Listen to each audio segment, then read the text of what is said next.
পাহাড়ে ঘোরাঘুরি গল্প তো অনেক হলো, আজ হোক একটু অন্য গল্প। এই শীতে কটা দিন ছুটি কাটাতে নিজের গাড়ি নিয়ে সপরিবারে বেরিয়ে পড়লাম ডুয়ার্সের উদ্দেশ্যে। আজ আমরা প্রায় 600 কিলোমিটার পথ অতিক্রম করে পৌঁছাবো লাটাগুড়ি। আজ সেখানে রাত্রিবাস। আমাদের এই ট্রিপের সমস্ত খুঁটিনাটি আমি শেয়ার করব ভিডিওর এই পর্বে। দর্শক বন্ধুদের কাছে আমার অনুরোধ রইল ভিডিওটি পুরোটা দেখার, কারণ ভিডিওর মধ্যেই লুকিয়ে থাকবে অনেক কিছু তথ্য যা পরবর্তীতে আপনাদের কাজে লাগবে। তাহলে শুরু করা যাক আজকের পর্ব। সবার আগে আমি সুমন্ত, তোমাদের হোস্ট, সকলকে ওয়েলকাম জানাই আমার ইউটিউব চ্যানেলে।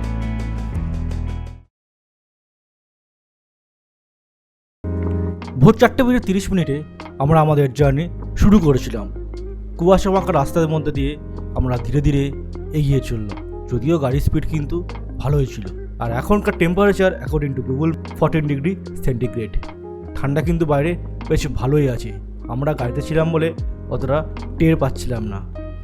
তো আমরা যে রুটটা ধরেছিলাম সেটা হলো আমার বাড়ি মানে শেওড়াফুলি থেকে সোজা মগরা ফ্লাইওভার হয়ে কাঁপা মোড় হয়ে বড়জাগলি NH-12 ধরে এগিয়ে চললাম। পূর্ণিয়া মোড় থেকে আমরা আবার ডান দিক ধরে এগিয়ে চললাম শিলিগুড়ির রাস্তায়। তো এই রুটটা যথেষ্ট পপুলার রুট। আর এই রুটে আমরা কটা টোল ক্রস করেছি সব কিছু আস্তে আস্তে আমি শেয়ার করব আপনাদের সাথে।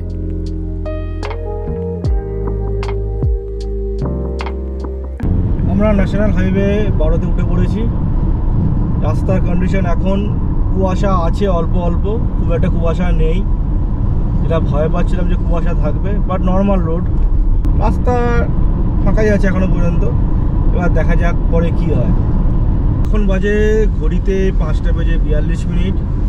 এখনো পর্যন্ত আমরা 52 কিলোমিটার বাড়ি থেকে পথ চলা কমপ্লিট করেছি। চলে এলাম আজকের দিনের প্রথম টোল।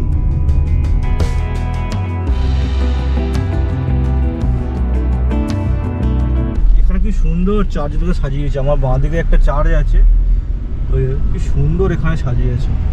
আস্তে আস্তে দিনের আলো ফুটছে। ঘড়ির সময় এখন সকাল 6:04। আমরা একটা অন্য জায়গা থেকে ক্রস করছি। মানে জায়গাটার নাম জানি না কি, বাট এখানে ম্যাক্সিমাম জায়গায় বাড়িতে দেখছি এরকম লাইট ফাইট সাজিয়েছে, খুব সুন্দর সাজিয়েছে। আই থিঙ্ক এখানে খ্রিস্টান সংখ্যাটা একটু বেশি আছে, আর এরা বড়দিনটাকে খুব ভালোভাবে সেলিব্রেট করছে।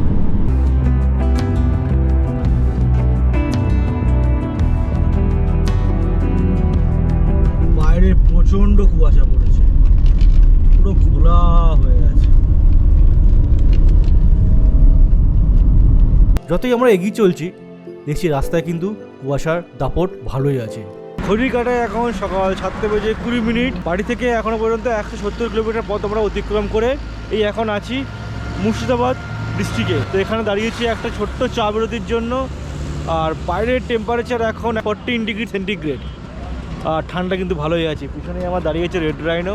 ছোট্ট একটা চা বিরতি নেবো এখানে। চা বিরতি নিয়ে আমরা আবার এগিয়ে যাবো আমাদের গন্তব্যের দিকে। বিশাল কুয়াশা, চারদিকে বিভৎস কুয়াশা। এই কুয়াশার মধ্যে দিয়ে যাচ্ছি আমরা আস্তে আস্তে। খুব কুয়াশা, মানে ভিজিবিলিটি লেভেল পুরো 0 হয়ে গেছে। বাইরের temperature accordingly Google 12 degree centigrade.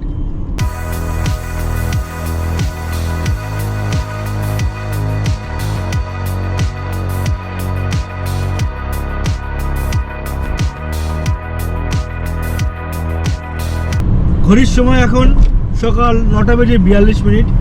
আমরা চলে এলাম ফারাক্কাতে। এই আমরা গঙ্গার ফিডার ক্যানেলটাকে ক্রস করছি। এবারে আসবে আমাদের ফারাক্কা ব্যারেজ। চলে এলাম আজকে আমাদের দিনে আরেকটা টোল প্লাজা।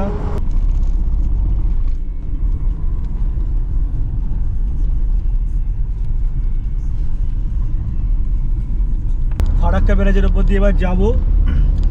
এতদিন যতবার আমি শিলিগুড়ির দিকে এসেছি, যতবার ঘুরতে গেছি শিলিগুড়ি হয়ে বা NJP হয়ে, প্রত্যেকবার ট্রেনে করে এই ব্রিজটা ক্রস করেছি। তো সেদিন থেকেই মানে তবে দিকে একটা জেদ চেপেছিল যে এই ব্রিজটা একদিন নিজের গাড়িতে ক্রস করবো। সেই দিনটা পূরণ হতে চলেছে। তো আমরা এখন যাচ্ছি ফারাক্কা ব্রিজের ওপর দিয়ে।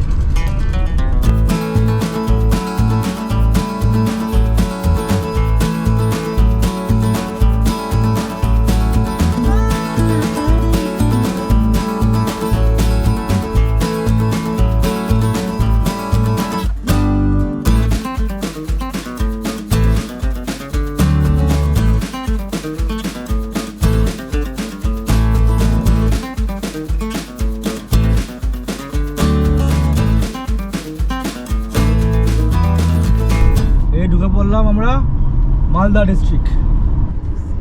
চলে এলাম আজকে আমাদের দিনে আরেকটা টোল প্লাজা, মনে হয় এটা 5 নম্বর টোল প্লাজা হবে, একটু কাউন্টিংয়ে গড়বড় হয়ে গেছে।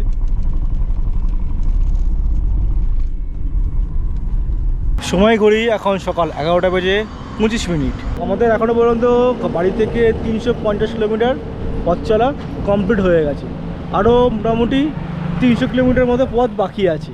জাস্ট মালদা গৌড়েরটা ক্রস করলাম, এই শেফরন রেস্টুরেন্টের সামনে দাঁড়ালাম একটু চা বিরতির জন্য। তো ওভারঅল এখনও পর্যন্ত রাস্তার জার্নি আমাদের ভালোই ছিল, বাট কিছু কিছু জায়গায় যেমন টোটোর খুব সমস্যা, যেটা দেখতেই পাচ্ছিলেন আপনার ভিডিওতে, টোটোর সমস্যা আছে। বাদ বাকি অন দ্য ওয়ে রাস্তার কন্ডিশন খুব ভালো, বাট ট্রাফিক খুব একটা নেই। সকালের দিকে আমরা একটু কুয়াশাও পেয়েছিলাম। যতগুলো টোল আমি ক্রস করব বা করছি সব ডিটেলস ভিডিওর নিচে আমি দিয়ে দেবো। একদম শেষে ক টাকা আমার টোল লেগেছে সেটাও আমি চালিয়ে দেবো। আমরা এখানে কিছুক্ষণ সময় কাটিয়ে আবার এগিয়ে চললাম। এখনকার NH-12-এর কন্ডিশন কিন্তু আগের থেকে অনেকটা ভালো। আমরা যেহেতু বড়জাগুলি থেকে NH-12 ধরেছিলাম, বড়জাগুলি থেকে পূর্ণিয়া মোড় পর্যন্ত NH-12-এর 80% রাস্তার কন্ডিশন খুবই ভালো, আর বাকি 20%-এর NH-12-এর কাজ চলছে, মানে মুর্শিদাবাদ সেকশনে NH-12 আন্ডার কনস্ট্রাকশন। আর এখানে আরেকটা কথা বলে রাখি, এই রাস্তায় কিন্তু প্রচুর ব্যারিকেড রয়েছে। যারা রাত্রিবেলা এই NH-12 ক্রস করবেন তারা একটু সাবধানে গাড়ি চালাবেন।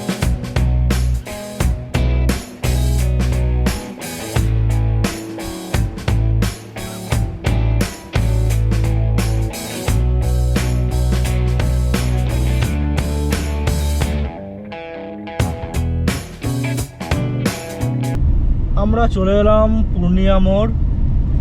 এবারে আমরা কিছুক্ষণ বিহারে গাড়ি চালাবো, দেন আবার ওয়েস্ট বেঙ্গল ঢুকে যাবো। আমাদের দুপুরের লাঞ্চটা এখনও করিনি, জায়গা পাচ্ছে। কারণ এখানে যেটা দেখলাম আমাদের NH-12-এ খাবারের দোকানে খুব সমস্যা আছে, আর তার মধ্যে টোটোর খেলা তো আছে। দেখি পূর্ণিয়াটা ঢুকে যদি আমরা কিছু খাবারের দোকান পাই তো অ্যাটলিস্ট আবার দুপুরের লাঞ্চটা আমরা করে নেবো।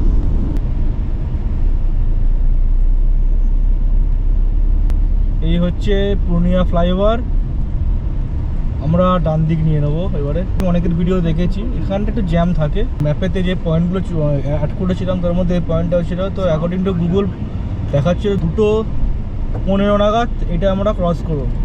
রাস্তা ফাঁকা থাকাতে অনেকটা টেনে দিয়েছি, তো এখনও 2টা বাজেনি, 4 মিনিট বাকি আছে। মানে আমি মোটামুটি 20 মিনিট সেভ করলাম। এবং ফাঁকা রাস্তা পেলে আমরা ভালোভাবেই লাটাগুড়ি রিসর্টে পৌঁছে যাব। এই জায়গাটা খুবই কনজেস্টেড, নো ট্রাফিক পুলিশ কিছু নেই। In 400 meters, take the ramp to National Highway 27. এটাই হচ্ছে একটা মানে কি বলবো, একটা সেই বাঁধ টাইপের। এবার আমরা খাবারের জায়গা দেখবো, এবারে খাবার পেয়ে যাব। তো দাঁড়িয়ে দুপুরে লাঞ্চটা ছাড়তে হবে।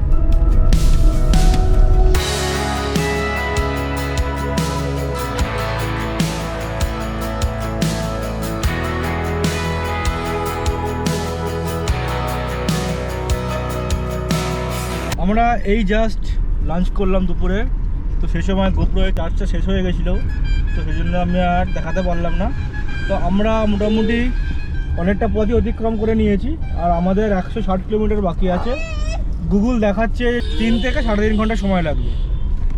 আর আমাদের এখান থেকে মানে এখন আমরা আছি ডালখোলাতে আমরা লাঞ্চ করলাম। বাড়ি থেকে এখনও পর্যন্ত আমরা 470 কিলোমিটার পথ অতিক্রম করে নিয়েছি। পূর্ণিয়া মোড়টা ক্রস করার পরে এখানে অতটা টোটোর উপদ্রবটা নেই, যেটা এতক্ষণ ধরে ফেস করছিলাম, এখন আর নেই। রাস্তা ভালোই আছে, আর সেরকম ট্রাফিকও নেই। এরপরে হয়তো একটা স্টপ দেবো ফর একটা ছোট্ট টি ব্রেকের জন্য, তো দেখা যাক কখন পৌঁছাই। চেষ্টা করবো সন্ধে হওয়ার আগেই রিসর্টে পৌঁছে যাওয়ার।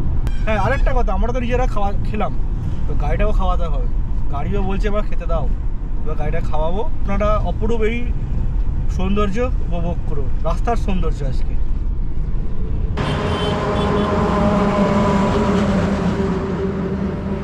ঘড়ির সময় এখন 3:50, মানে অলমোস্ট 4টে বাজে যায়। পুরো লাঞ্চ করার পরে একটুখানি সেই ঘুম পাচ্ছিলো, তাই একটু দাঁড়ালাম একটু চা বিরতির জন্য। তো গুগল ম্যাপ দেখাচ্ছে এখনও আর 150 কিলোমিটার বাকি আছে। তো আমরা 450 কিলোমিটার মানে 450 কাছাকাছি অলরেডি কমপ্লিট করে ফেলেছি। এবারে ঘড়ির সময় দেখাচ্ছে আমরা রিসর্টে পৌঁছাবো, মানে হোটেলে পৌঁছাবো কিন্তু 6:15। এই হচ্ছে আমার রেড রাইনো। কেমন লাগছে একটু তোমরা সবাই বলো। এরকমভাবে আগে কোনো দিন আমি ভিডিও করিনি, মানে খুব একটা নিয়ে একে বেরোনো হয় না, মানে বাড়িতে একটা রেস্ট্রিকশান থাকে, প্লাস যাইটা থাকে হোয়াট এভার, তোকে বেরোনো হয় না। এবারে ভাবছি বেরোবো আস্তে আস্তে। আমরা অলমোস্ট জলপাইগুড়ি ঢুকে গেছি। আমার বাঁ দিক ডান দিক সব জায়গায় চাক আছে, ছোটো ছোটো চাক আর দেখা যাচ্ছে। এবারে আমাদের আর 70 কিলোমিটার বাকি আছে আমাদের হোটেল। আর যেতে সময় লাগবে গুগল বলছে আর 2 ঘন্টা অ্যাপ্রক্সিমেট। আর এই দুদিকেই হচ্ছে চা বাগান আছে, এই বড় বড় গাছের নিচে চা বাগান। আমার ডান দিকে সব চা গাছ। ঘড়ির সময় এখন 4:42 বাট দেখে মনে হচ্ছে অনেক সন্ধে হয়ে গেছে। শীতকালের এটাই হচ্ছে জাদু।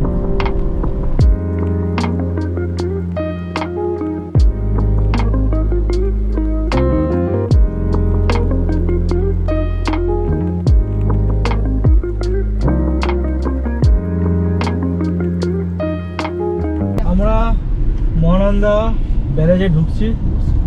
এই হচ্ছে মহানন্দা ব্যারেজ, আর নিচে দিয়ে বয়ে যাচ্ছে মহানন্দা নদী।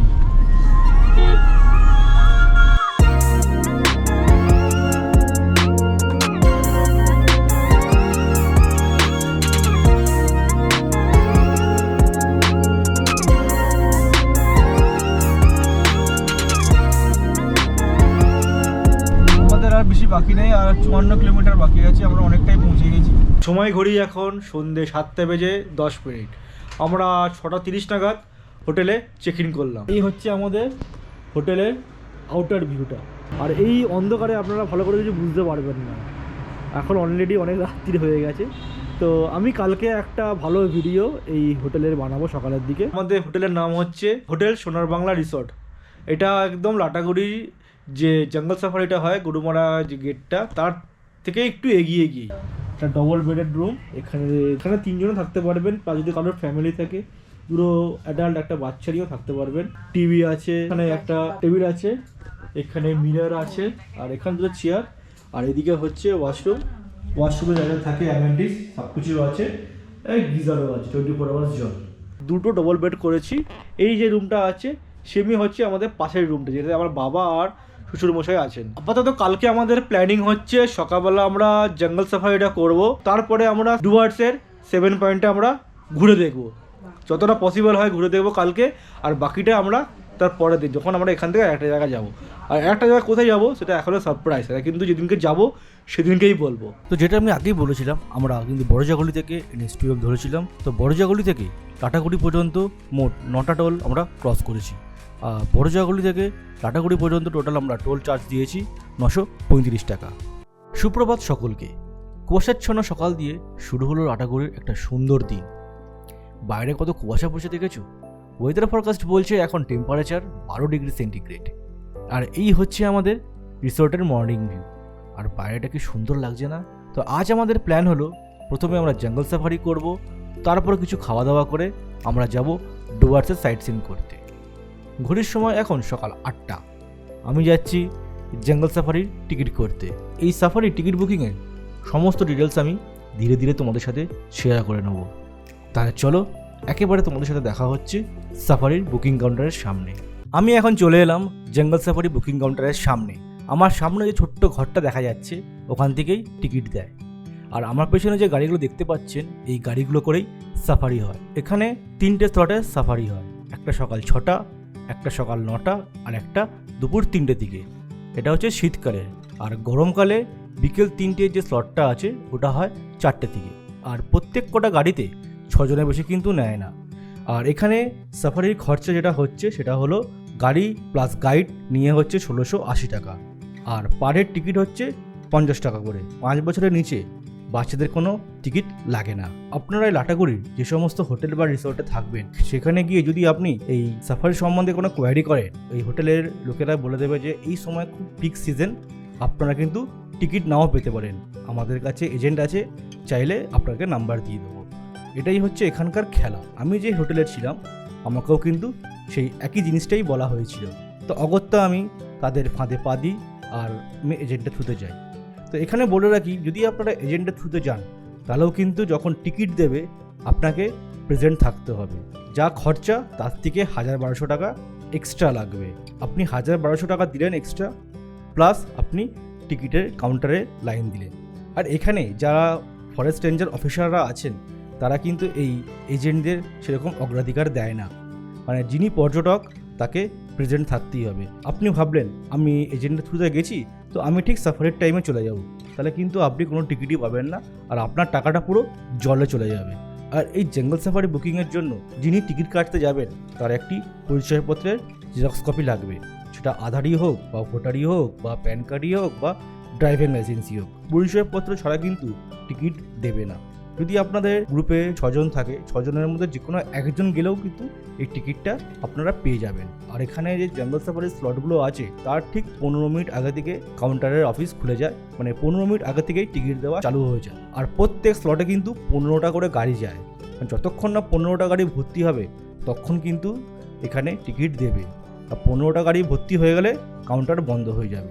মানে ব্যাপারটা হচ্ছে ফার্স্ট কাম ফার্স্ট সার্ভ, যিনি আগে যাবেন তিনি টিকিট পাবেন। ধরুন আপনারা 9টা স্লটটা চুজ করলেন, মোটামুটি 1 ঘন্টা আগে আপনারা পৌঁছে যান বুকিং কাউন্টারের সামনে, আপনি লাইনে দাঁড়ালেন, আপনি কিন্তু ভালোভাবে টিকিট পেয়ে যাবেন। এই হচ্ছে এই জঙ্গল সাফারি বুকিংয়ের প্রসেস।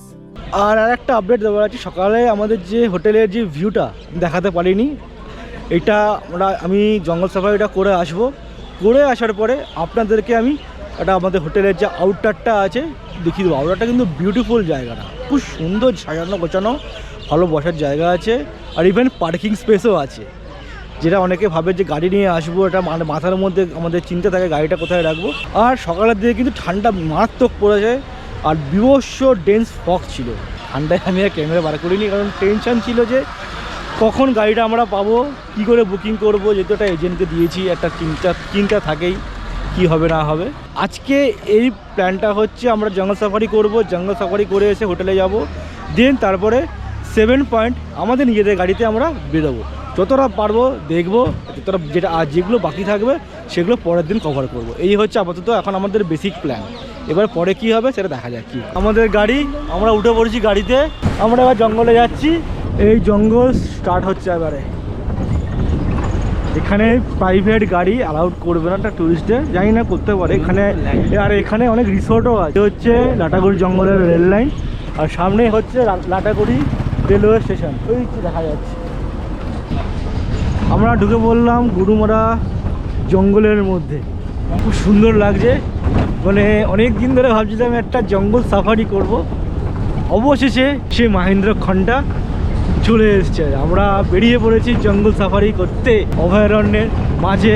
আমরা 4 জন, মানে আমি, বাবা, আমার ওয়াইফ আর আমার শ্বশুরমশাই, আর সঙ্গে আমাদের লিটল প্রিন্সেস, আমাদের চেষ্টা, সবাই মিলে জঙ্গল সাফারিটা করছি। আমার মেয়ে অবশ্য কিছু বুঝতে পারছে না কি হচ্ছে না হচ্ছে। আর এখানে কিন্তু প্রাইভেট ভেহিকেল অ্যালাউ নেই, এটা অনলি ফর ফরেস্ট ডিপার্টমেন্টের গাড়ি এখানে যাবে। যেটা করে আমরা এই যে গাড়িগুলো আমরা করে যাচ্ছি, এই জঙ্গল সাফারি গাড়ি, এই গাড়ি করে যায়। অভয়ারণ্যটাকে আমি এক্সপ্লোর করি, আর আপনারাও আমার এই ভিডিওর থ্রুতে ভার্চুয়ালি এনজয় করুন। আর এটা হলো পয়েন্টের জঙ্গল সাফারি, এটা পুরো আলাদা পয়েন্ট। এটা লাটাগুড়িদের জন্য অনেকে লাটাগুড়ি জঙ্গল বলে। তো আমরা যেরকম এই এলাকা ঢুকলাম, এটাকে বাফার জঙ্গল নয়, প্লান্টেশনের এরিয়া। এটার মধ্যে গাছ কাটানো হবে, গাছ লাগানো হবে। এরপরেই আমাদের দুটো বনবস্তি করবে, সেটা বাইরে ঢুকবো। তারপরে গরুমারা ন্যাশনাল পার্ক বলে যে এটাকে ঘোষণা করা হয়েছে সেটা ঢুকবো। সেখানে কোনো গাছ কাটা হবে না, কোনো গাছ লাগানো হবে না। তারপরে করবে কোর এরিয়া, কোর এরিয়া বলতে কোনো সাফারি হবে। হ্যাঁ, ওই এলাকাটা শুধু জন্তুদের জন্য রাখা আছে। এবার জন্তুরা তো বুঝতে পারে না কোনটা কোর আর কোনটা বাফার। এবার ওদের মূর্তি তো ওরা খাচ্ছে যাচ্ছে, ঘুরতেছে। এবার ঘুরতে ঘুরতে রাস্তার কাছে এসে তাহলেই আমরা পাচ্ছি, নাহলে পাচ্ছি না।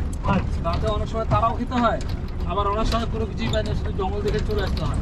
তো আপনাদের একটা ভাবতে হবে, আপনি 1-1.5 ঘন্টা পুরো আলাদা হয়ে গেলেন। মানুষ বললেন কলকাতা, রাসায়নিক পুরোটা আলাদা। এই যে নেচারের যে একটা অক্সিজেন পাচ্ছেন, এটা পুরোটা আলাদা। এবার জন্তু পালে ওটা বোনাস মনে করবে। আর গরুমারা জঙ্গলে শাল সেগুন দিয়ে বিখ্যাত, তার মধ্যে অনেক রকমের গাছ আছে, শাল সেগুনের সবাই বেশি। ঠিক আছে, এবার দাঁড়িয়ে যান, সবাই দাঁড়িয়ে গেলে জঙ্গলটা দেখতে ভালো লাগবে।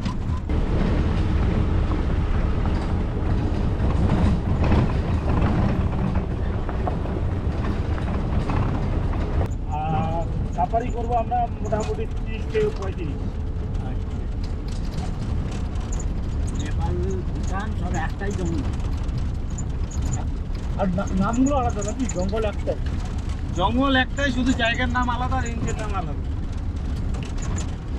পাইথন পাইথন পাইথন ওই যে পাইথন দেখেছেন? পাইথন পাইথন পাইথন সাপ, ওই যে পাইথন পাইথন পাইথন অজগর সাপ, অজগর, হ্যাঁ এই যে অজগর সাপ শুয়ে আছে একটা। দেখ বাবু অজগর সাপ রোদ পোয়াচ্ছে ওই অজগর কত বড়। আর আমার সামনেই রয়েছে চা বাগান। আর এখানে যেটা গাড়ি চালার থেকে জানতে পারলাম, এখানে আদিবাসীরাই থাকে। আর এখানে হাতির উপদ্রব মাঝে মধ্যেই হয়। যে আমরা নিউজে যেগুলো দেখি যে হাতির উপদ্রব হয়, সেগুলো হচ্ছে এই জায়গাগুলোতেই হয়। কারণ এগুলো যেহেতু জঙ্গলের মধ্যে, তাই এই জায়গাগুলোতে হাতি চলে আসে মাঝে মধ্যে খাবারের সন্ধানে। আর চারিদিকে যে বাড়িগুলো দেখতে পাচ্ছেন, এগুলো সব আদিবাসীদের বাড়ি।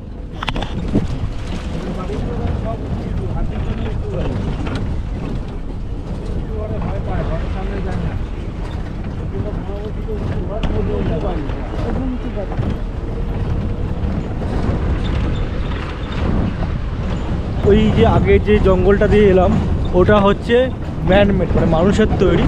আর এখন যে জঙ্গলটা আমরা ঢুকলাম, এটা হচ্ছে একদম কোর এরিয়া। এখানে কেউ গাছ কাটতেও পারবে না, গাছ বসাতেও পারবে না, যেটা আমি আমাদের গাইডার থেকে জানতে পারলাম। আর এখানে যে পিছনে যে গাছগুলো দেখতে পাচ্ছেন, এগুলো হচ্ছে বহু পুরনো, কয়েকটা 100 কয়েকটা 200 বছরের বেশি, মানে ব্রিটিশ আমলের থেকে গাছগুলো এখানে আছে। আর এখানে কেউ গাছ কাটতেও পারবে না, আর গাছ বসাতেও পারবে না। যদি গাছ পড়েও যায় বৃষ্টিতে বা কিছুতে, এই গাছটা এখানেই থাকবে। এই যে আমাদের যে ন্যাচারাল যে বাস্তুতন্ত্রটা আছে, সেটাই এখানে মানে কাজ কন্টিনিউ চলবে। এবং গাছটা পচে যাবে, ব্যাকটেরিয়া ধরবে, সেখান থেকে ব্যাং ফ্যাং যা মানে আমাদের যে জঙ্গলিক যারা খাবে, পশু পাখিরা যারা আছে, সব ওটাই মানে হয়ে মাটিতে মিশে যাবে। আর এটা হচ্ছে ফুল প্রোটেক্টেড এরিয়া। এখানে মানুষের আসার অধিকার নেই, অনলি ফর সাফারি। পুরো এই জঙ্গলটা হচ্ছে একদম কোর এরিয়া, একদম ঘন গভীর জঙ্গল। এখানে সব মানে জীবজন্তুরা ভিতরে থাকে। আর ওখানে কিন্তু কাউকে অ্যালাউ না, অনলি ফর ফরেস্ট অফিসার যারা থাকে তাদেরই ওরা যেতে পারে। আর এর ভিতরে কিন্তু কোনো রকম মানে সাফারি বা কিচ্ছু অ্যালাউ না। আর আমাদের এই যে রাস্তাটা দেখতে পাচ্ছি, আমরা যে যাচ্ছি, এই রাস্তার ডান দিকটা পুরোটা হচ্ছে কোর এরিয়া, মানে যা কিছুই আপনারা যেতে পারবেন না। আর বাঁ দিকটা যদি জন্তু জানোয়ার বেরিয়ে আসে খাবারের খোঁজে, তখন আমরা দেখতে পাই। মানে আমাদের এই যে রাস্তা করা আছে, এটাই হচ্ছে সাফারি করার রাস্তা। জঙ্গলের যে ফ্রেশ এয়ারটা এখানে আসলে একমাত্র বুঝতে পারবে, মানে কোনো পলিউশন নেই, একদম ফুল জঙ্গলে। আর ভাগ্য ভালো থাকলে হয়তো কিছু মানে আমাদের জীবজন্তু আমরা দেখতেও পাবো। এবার দেখা যাক কি হয়। সে জঙ্গলের যে একটা গন্ধ, সে এখানে পাওয়া যাচ্ছে। আর এটা কিন্তু এই ফরেস্টগুলো, যেটা আমি জানি, এগুলো কিন্তু বর্ষাকালে বন্ধ হয়ে যায়। জুন মাস বা জুলাই মাস থেকে বন্ধ হয়ে যায় একদম সেপ্টেম্বর পর্যন্ত, যেটা পুরো ফুল মনসুন টাইম, মানে বর্ষাকাল, আমাদের যে বর্ষা পিরিয়ডটা থাকে পুরো বন্ধ হয়ে যায়। আবার সরস্বতী ওখানে একটা হরিণ আছে, সম্বর হরিণ। এই হরিণটা নাকি খুব বড় হয়, জানি না গোপ্র কতটা ক্যাপচার করতে পারছে, তাকিয়ে আছে আমাদের দিকে। অনেকটা গরুর আমরা এটা শুনে কি শুনলাম অনেকটা বড় হয় এই হরিণটা। হ্যাঁ হ্যাঁ হ্যাঁ হ্যাঁ, ওই পালিয়ে গেল। এই যে আমাদের সামনে ময়ূর ঘুরছে।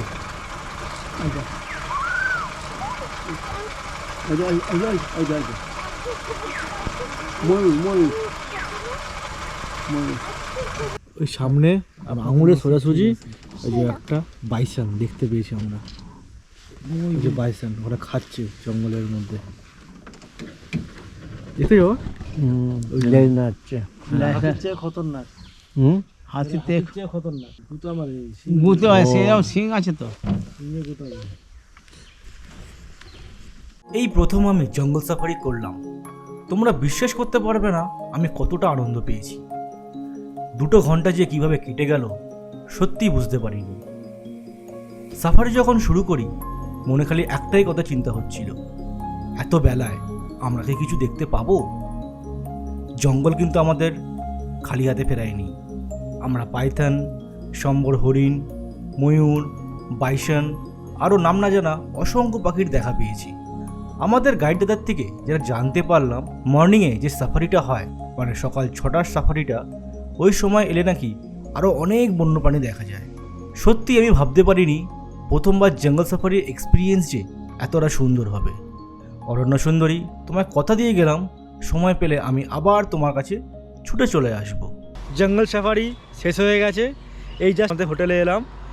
খুব সুন্দর আমরা ঘুরলাম আর ভালোভাবে পুরো জঙ্গলটাকে ঘুরে দেখলাম নিজের চোখে। জঙ্গল খালি হাতে ফেরায়নি, যেটা ভেবেছিলাম যে আমরা কিছু দেখতে পাবো না, বাট আমরা অবশ্যই দেখতে পেয়েছি। এই কয়েকটা জিনিস আমরা দেখেছি। তো আবার বলছি, দালাল থেকে আপনি নেবেন না, আপনারা পারলে নিজেরাই আসুন, ভালোভাবে আপনারা টিকিট পেয়ে যাবেন। প্রথম সফর সকাল 6টা থেকে হয়, তারপরে সফর সকাল 9টা থেকে, আর তারপরে বিকেলে 3টে থেকে। টোটাল 3টে সাফারি হয়, এক একটা স্লটে 15টা করে গাড়ি যায়। আর এই হচ্ছে আমাদের রিসর্ট। এই ঢুকছি গেট দিয়ে, ঢুকেই বাঁ দিকে হচ্ছে reception area plus dining area, আর এটা হচ্ছে হোটেলে ঢোকার রাস্তা। আর পিছনটাই হচ্ছে আমাদের রিসর্টটা, খুব বড় রিসর্ট, আর বাঁ দিকেও আছে। আর ঢুকেই কি সুন্দর, এখানে একটা ফোয়ারা আছে পদ্ম ফুলের।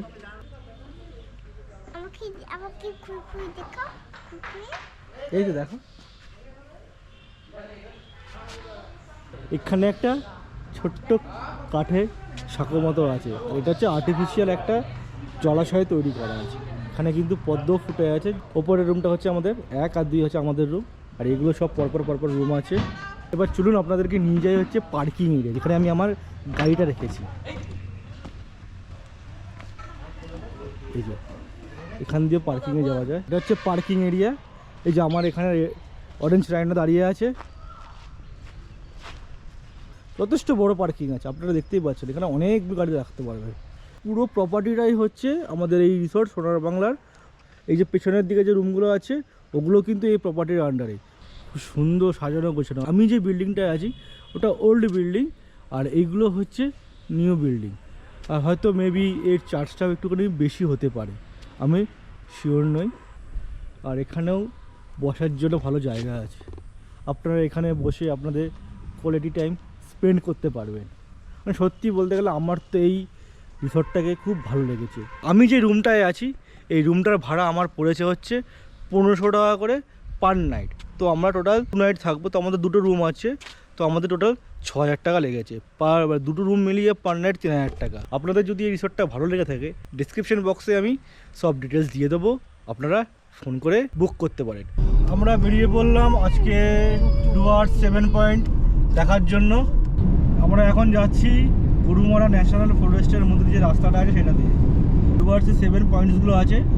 আজকে যতটা পারছি করব, আই থিঙ্ক হয়ে যাবে, কারণ এখন বাজে দুপুর 12টা বেজে 33 মিনিট। আমরা একটুখানি খাওয়া দাওয়া করেই বেরিয়েছি, একটু দেরি হয়ে গেল। আই থিঙ্ক হয়ে যাওয়া উচিত, কারণ আমাদের আপ ডাউন যা যা আছে 7 পয়েন্ট, হোটেল টু হোটেল সব কিছু নিয়ে 143 কিলোমিটার।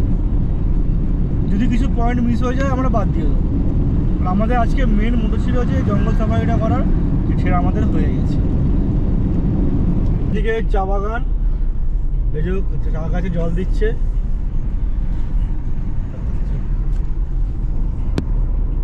ও কি সুন্দর ভিউ, ডান দিক বাঁ দিক পুরো চা বাগানে ভর্তি। এই হচ্ছে নর্থ বেঙ্গলের বিউটি।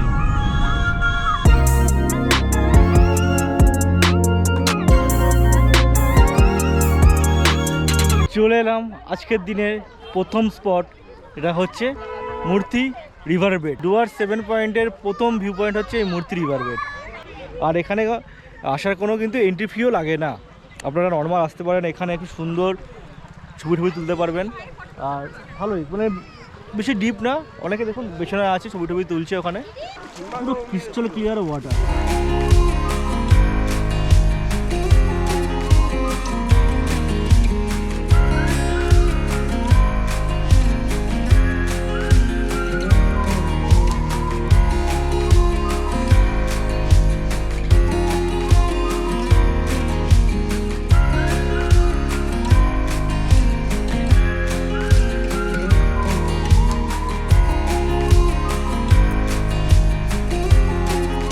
চলে এলাম আজকে আমাদের সেকেন্ড ভিউ পয়েন্ট, যেটা হচ্ছে গৈরিবাস ভিউ পয়েন্ট।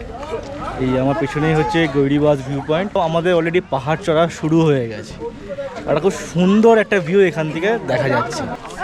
গৈরিবাস ভিউ পয়েন্ট এর সামনের দিকে যে নিচে দিয়ে যে নদীটা বয়ে যাচ্ছে, ওই যে নিচে যে নদীটা বয়ে যাচ্ছে ওটা জলঢাকা নদী। আর ওই যে পাহাড়গুলো দেখা যাচ্ছে ওইদিকে, ওগুলো হচ্ছে সব ভুটানের মধ্যে পড়ে। আমরা আছি এখানে ইন্ডিয়াতে, আর ওগুলো হচ্ছে সব ভুটানের। যে বাড়িগুলো দেখতে পাচ্ছেন ওদিকে ছোটো ছোটো যে বাড়ি, সব কিছু সব ভুটানের মধ্যে পড়ছে। আমরা ইন্ডিয়া থেকে ভুটানকে দেখছি। এখানে ইন্ডিয়া আর ভুটানের মধ্যে কোনো ইন্টারন্যাশনাল বর্ডার নেই, বাট যেতে কিন্তু আমাদের আধার কার্ড বা ডকুমেন্টস লাগবে। ইন্ডিয়া ভুটানের মধ্যে ফ্রেন্ডশিপ সম্পর্ক আছে। চলে এলাম আজকের দিনে তৃতীয় ভিউ পয়েন্ট, যেটা হচ্ছে জলঢাকা ভিউ পয়েন্ট।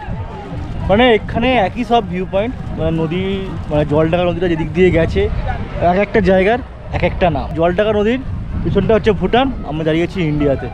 এখানে কোনো ইন্টারন্যাশনাল ফেন্স নেই, যেটা আমি আগেই বললাম। এটা নর্মাল একটা জায়গা, মানে লোকেরা, এখানকার লোকেরা যে এখানে শুধুমাত্র পিকনিক করতে আসে। আর বর্ষাকালে জলঢাকা নদীর জল কিন্তু খুব বেড়ে যায়, আর পুরো নদীটা ভর্তি থাকে। আর ওই সময় জলের কিন্তু খুব স্রোতও থাকে। আপনারা এনজয় করুন এই জায়গাটাকে।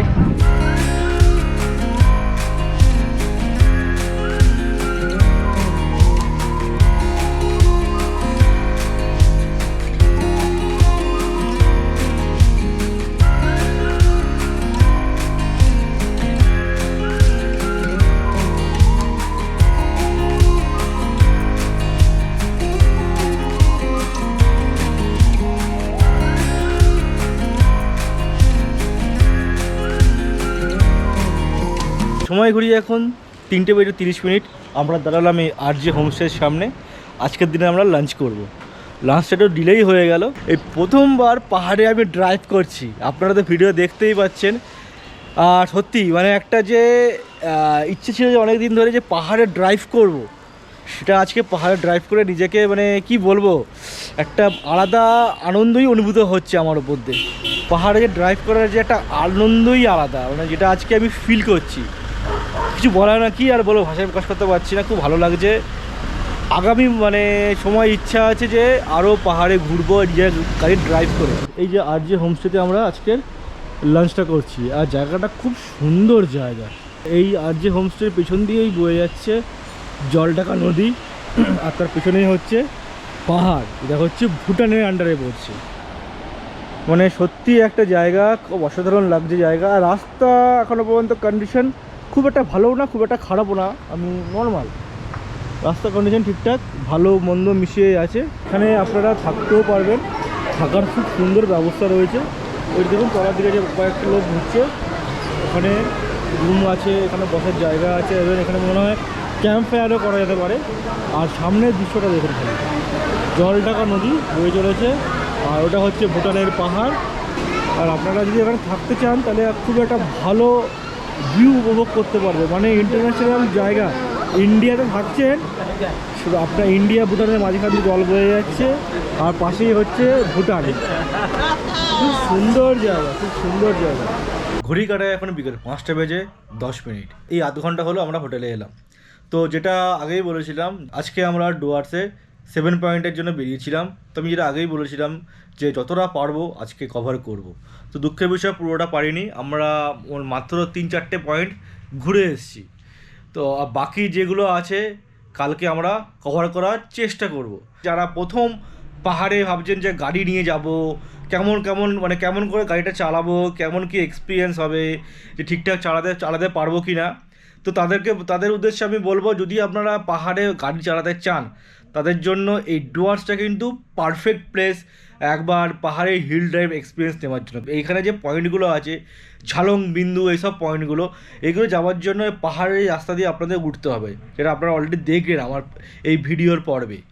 তো এখান দিয়ে আপনারা ভালো হিল ড্রাইভে, মানে পুরো বলবো না, প্রো ড্রাইভারের মতো গাড়ি পাহাড়ে চালাতে গেলে কেমন কি দরকার, কেমন কি বলবো, কেমন কি আপনাদের সতর্কতা অবলম্বন করতে হবে, সেগুলো কিন্তু এই ঝালং বিন্দু রাস্তাতে আপনারা করতে পারবেন। যেটা আমার মনে হলো আজকে এই পাহাড়ে চালিয়ে। এর আগে আমি পাহাড়ে বলতে গেলে শুধুমাত্র পুরুলিয়া 2বার গেছি। এর থেকে পুরুলিয়ার রাস্তা অনেক ভালো, মানে অনেকটা চওড়া আছে, আর খুব একটা মানে স্লোপিংগুলো যেগুলো আছে খুব একটা হঠাৎ করে হাই না। এখানে কিন্তু পুরুলিয়ার থেকেও একটুখানি ওই হাই, যেটা আমাদের পাহাড়ি রাস্তা, প্রপার পাহাড়ি রাস্তা যাকে বলে, সেরকম একটু ঝলক কিন্তু এই ঝলক বিন্দু সাইডে আছে। তো আপনাদের একটা ভালো ছোট্ট একটা এক্সপিরিয়েন্স হয়ে যাবে, তারপরে আপনারা কনফিডেন্স পেয়ে যাবেন। তো এইটুকুনি বলবো, যারা আমার মতো প্রথমবার পাহাড়ে ড্রাইভ করতে আসছেন, আমি যেটা আজকে মানে এক্সপিরিয়েন্স গ্যাদার করেছি অনেকের থেকে জেনে প্লাস নিজে চালিয়ে যে এক্সপিরিয়েন্সটা গ্যাদার করছি সেটাই আপনাদের সাথে আমি শেয়ার করছি। এই হচ্ছে আজকে আমাদের 7 পয়েন্ট ঘোরার বিবরণ। আর কালকে আমাদের প্ল্যান, যেটা আমি অনেকক্ষণ ধরে বলছি, যে সারপ্রাইজ হচ্ছে কালকে আমরা এখান থেকে ওয়েস্ট সিকিম যাব, মানে পেলিং যাব। প্রথম হিল ড্রাইভ এক্সপিরিয়েন্স ওখানেও নেব। এখানে তো অল্প নিয়েছি, ওখানে আরও বেশি নেব। আর আরোবারে ওখানকার যে সাইট সিনগুলো আছে চেষ্টা করছি যে মানে ইচ্ছা আছে নিজের গাড়িতে যাওয়ার, বাট সবটা ডিপেন্ড করছে শরীরের ওপর। কারণ অনেক মানে কন্টিনিউয়াসলি আমি গাড়ি চালাচ্ছি, শরীর যদি পারমিট দেয় তাহলে সাইট সিনে আমি আমার গাড়ি নিয়ে যাবো, নয় মানে না হলে ওখানকার যে গাড়ি আছে সেই গাড়ি করে সাইট সিনটা করবো। দেখা যাক, সেটা ডিপেন্ড করছে কালকে। তো এটাই হচ্ছে সারপ্রাইজ, মানে প্রথমবার ওয়েস্ট সিকিম মানে পাহাড়ি এরিয়ায়, প্রপার পাহাড়ি এরিয়ায় গাড়ি চালাবো কালকে আমি। দেখা যাক, একটা মানে মানে মনটাকে শক্ত। হ্যাঁ, আর একটা কথা, যখন আপনারা পাহাড়ে গাড়ি চালাবেন নিজে শক্ত হয়ে থাকবে যে হ্যাঁ আমি পারবো চালাতে। এটা হলেই আপনারা ভালো পাহাড়ে গাড়ি চালাতে পারবেন, আর কিচ্ছু না। তো এবার একটু বিশ্রাম নিই, সন্ধ্যেবেলা কিছু স্ন্যাক্স অর্ডার করে তারপরে রাত্রিরে খাওয়া দাওয়া করে আমরা শুয়ে পড়বো। বন্ধুরা, ভিডিওটা আর বড় করছি না, এখানে আজকে আমি আমার এই ডুয়ার্সের পর্ব শেষ করছি। আশা করি এই পর্বের ভিডিওর মাধ্যমে আমি আপনাদের সমস্ত রকম তথ্য দিয়ে সাহায্য করতে পেরেছি। যদি আমার ভিডিওর এই পর্বটা আপনাদের ভালো লেগে থাকে তাহলে প্লিজ ভিডিওটা লাইক আর সবার সাথে শেয়ার করে নেবেন। আর যারা এখনও পর্যন্ত আমার চ্যানেলটা সাবস্ক্রাইব করেননি তাদের কাছে ছোট্ট একটা অনুরোধ রইল, প্লিজ চ্যানেলটা সাবস্ক্রাইব করে নোটিফিকেশান বেল আইকনটা ক্লিক করে নেবেন। কাল দেখা হচ্ছে পরের পর্বে। ততক্ষণে tata, bye bye, have a nice day.